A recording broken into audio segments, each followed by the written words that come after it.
মিষ্টিগুলো একটা আলাদা পাত্রে তুলে নেব। হয়েছে।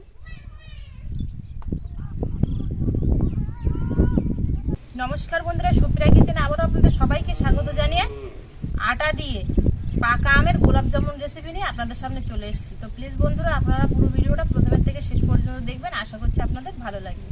পাকা আমের গোলাপ জামুন বানানোর জন্য প্রথমেই আগে আটাটা ভেজে নেব হালকা করে কড়াই। উনুনটা ধরিয়ে কড়া বসিয়ে দেবো। এক বাটি আটা নিয়েছি, শুকনো কড়াই ভেজে নেব। হালকা করে ভাজবো, খুব একটা ভাজবো না। আটা যে কাঁচা গন্ধটা আছে সেই গন্ধটা একটু চলে গেলেই নামিয়ে নেব।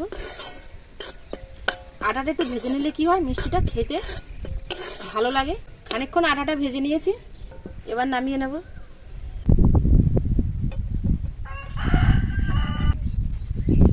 আটাটা একটু ঠান্ডা হয়ে যাক। আটাটা হালকা করে ভেজে নিয়েছি। এবার এখানে একটা পাকা আম নিয়েছি, এই পাকা আমটা ছাঁকনির সাহায্যে ছেঁকে নিয়ে একেবারে আমের কাঁচটা বের করে নেব।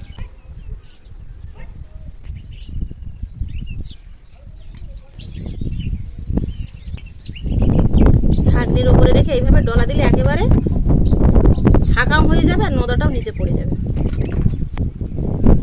আমের কাঁচটা বের করে নিয়েছি, দেখুন একটা আমেতে অনেকটা কাঁচ হয়েছে। এবার মিষ্টির জন্য আটার ডোটা বানিয়ে নেব। ভাজা আটার মধ্যে এখানে আমি যতটা আটা নিয়েছিলাম ততটা গুঁড়ো দুধ নিয়েছি, দিয়ে দেবো 1 চিমটি পরিমাণ লবণ, আর দিয়ে দেবো 1/2 চামচ বেকিং পাউডার। শুকনো উপকরণগুলো আগে ভালো করে মিশিয়ে নেব। শুকনো উপকরণগুলো আগে মিশিয়ে নিলে কি হয়, বেকিং পাউডারটা কিন্তু সব আটার মধ্যে মিশে যাবে। এবার যে আমের কাঁচটা বের করে রেখেছিলাম, এই আমের কাঁচটা দিয়েই আটাটা মাখাবো।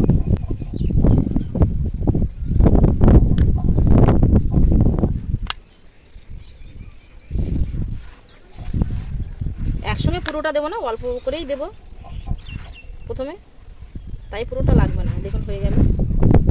আমের কাঁচটা দিয়ে হালকা একটু এরকম মাখিয়ে নেব, খুব একটা চটকে চটকে মাখাবো না।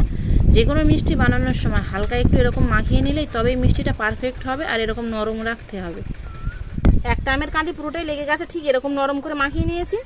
এবার হাতের মধ্যে ঠিক এরকম 1 চামচ পরিমাণ ঘি নিয়ে এরপর দিয়ে একটু মাখিয়ে রেখে দেবো, দিয়ে আমি হাতটা ধুয়ে আসবো। হাতটা পরিষ্কার করে ধুয়ে এসেছি, এবার হাতের মধ্যে একটু ঘি মাখিয়ে নেব।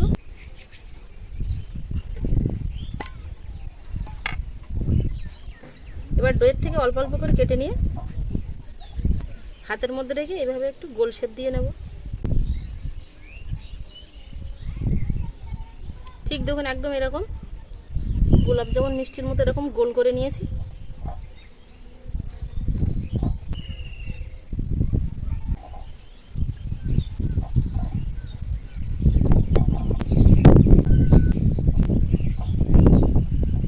সব মিষ্টিগুলো বানিয়ে নিয়েছি, দেখুন 1, 2, 3, 4, 5, 6, 7, 8, 9, 10টা মিষ্টি হয়েছে।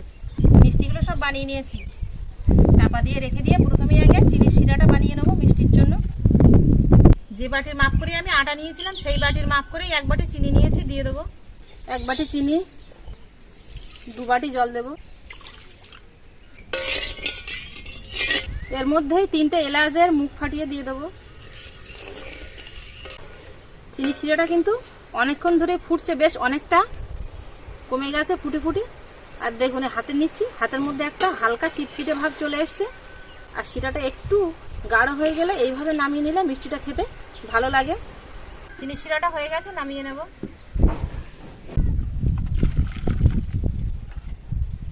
চিনি শিরাটা বানিয়ে নিয়েছি, এবার মিষ্টিগুলো ভেজে নেব গরম তেলে। এখানে আমি সাদা তেল সমেত কড়াটা বসিয়ে দিয়েছি। তেলটা কিন্তু মাঝামাঝি গরম হয়েছে। এবার গরম তেলের মধ্যে মিষ্টিগুলো ছেড়ে দিয়ে ভেজে নেব।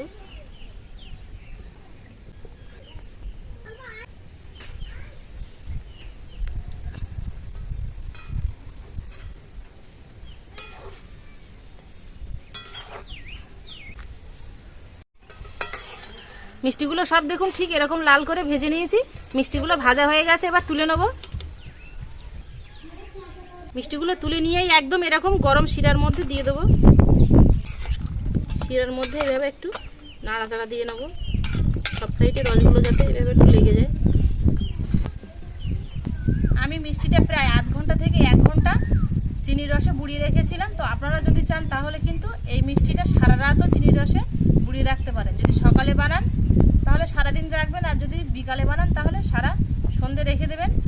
সুজির মিষ্টি কিন্তু সঙ্গে সঙ্গে আধ ঘন্টা থেকে 1 ঘন্টার মধ্যে নরম হয়ে যায়, কিন্তু আটার মিষ্টি তো সারা রাত বা সারাদিন রাখলেও আপনার কোনো অসুবিধে হবে না, আরও ভালো নরম হবে। দেখুন মিষ্টিগুলো ফুলে কতটা বড় বড় হয়ে গেছে। এবার মিষ্টিগুলো একটা আলাদা পাত্রে তুলে নেব।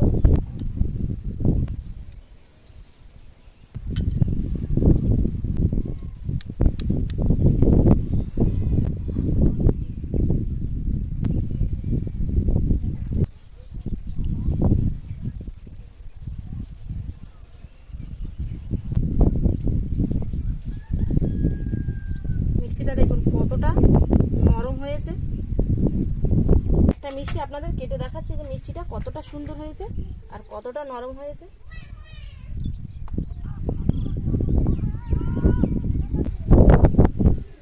মিষ্টিগুলো দেখুন কতটা নরম হয়েছে, এরকম পুরোপুরি কিন্তু ভেতর পর্যন্ত এরকম রস ঢুকে দেখুন এরকম ফাঁপা হয়ে গেছে।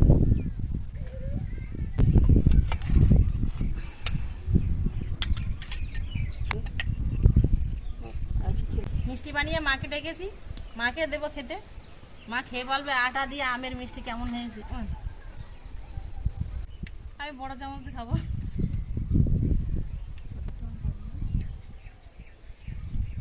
আচ্ছা তো কেন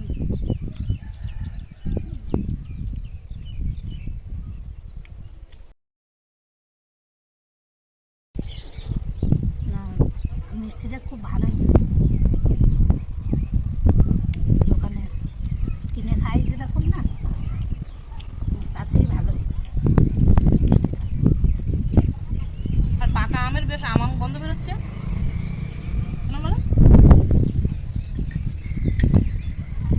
আমের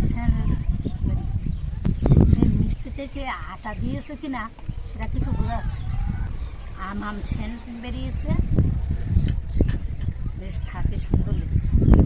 আমি যেভাবে আটা দিয়ে খুব সহজেই পাকা আমের মিষ্টি বানিয়ে ফেললাম, আপনারাও কিন্তু একইভাবে এরকম খুব সহজে বাড়িতে বানিয়ে নিতে পারেন পাকা আমের গোলাপ জামুন মিষ্টি।